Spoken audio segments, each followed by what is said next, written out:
And there's a thing, that people study called intellectual history. So it's basically looking at, how thought has evolved. So a little bit of what we did, yesterday, but then in greater depth, looking at how have thoughts evolved and how have they influenced trade, how have they influenced management, how have they influenced politics, international relations, diplomacy, conflict resolution, and so on and so forth. Global intellectual history is really, about bringing together, not just because intellectual history tends to focus on what is called the Western Canon. Let me write that down as well. Western Canon, right? Which basically is looking at those key thinkers. So you are in school, you learn about Plato, Socrates, Plato, Aristotle, Cicero, a bunch of people that are recognized as being important thinkers in the Western canon. So that's the Western tradition of thought, important thinkers. It's not everybody that you study, right? You might have a thought, your mom and dad might have a political thought, but that doesn't make it to the canon, right? Mm-hmm. Global intellectual history says, well, the Western canon is not the only canon, right? You've got Indian political thinkers, you've got Chinese political thinkers, you've got Japanese political thinkers, you've got African political thinkers. All of these thinkers need to be brought into the conversation, so that you've got different trajectories of political thought, which, you've got Islamic thought, Islamic political thought. All of these thoughts need to be brought into the conversation so that it's really, global, and that we see how these various strands have influenced one another, and what that has meant for state development, even mathematics, for trade, and so on. And then there's this question, which I sort of raised earlier, of whose idea matters, right? Whose idea is deemed to be good enough or important enough to be studied, right? And some of these ideas include the modern state. So that's something we take for granted. But the idea of the state, as with a government and a population, and a state as having a territory that it is allowed to defend, right? So we have the United Nations have a charter, right? And those that belong to the United Nations are states, right? But we have examples you might have heard, right, of Palestine, right? And other secessionist groups. I don't know if you know of course, you know of Catalan, right? Catalonia,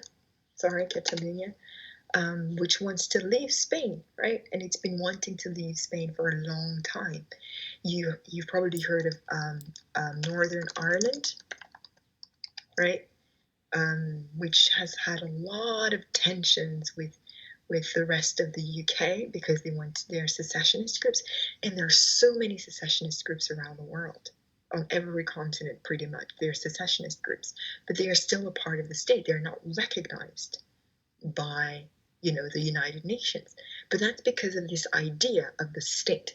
And when we spoke about Thomas Hobbes and John Locke and Jean-Jacques Rousseau, who came up with ideas of the social contract, it's against the backdrop of what is called the Treaty of Westphalia, right? Which I think is in the 19th century. And that basically, brought key powers together to say, we're going to operate as states, right? And the state has got a population. So this is the definition of the state. State. A state has got a territory with boundaries. A state has got population, and a state has got it has monopoly over the legitimate use of force, so violence or coercion, armies, and it's sovereign. So this is what a state is, right?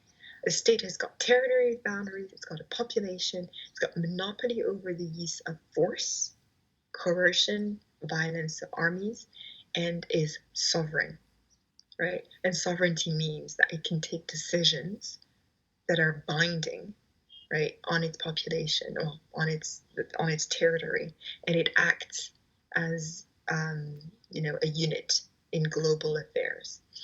But this very idea has not always existed. I mean, you know that in ancient Greece, there were city-states, right? But these states were very different to the kinds of states we have today. So the modern state is an idea that is premised on, that is not, that we shouldn't take for granted. And then, of course, Aristotle came with this big question of how should we govern ourselves, and typologized, the kinds of states we can have. And political philosophy, as we had already said, is concerned with the question, how should we govern ourselves? What is the best form of government?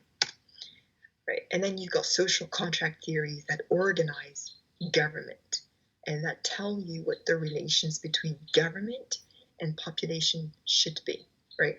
And we start again with Thomas Hobbes, John Locke, Jean-Jacques Rousseau, but over time it's really evolved a lot.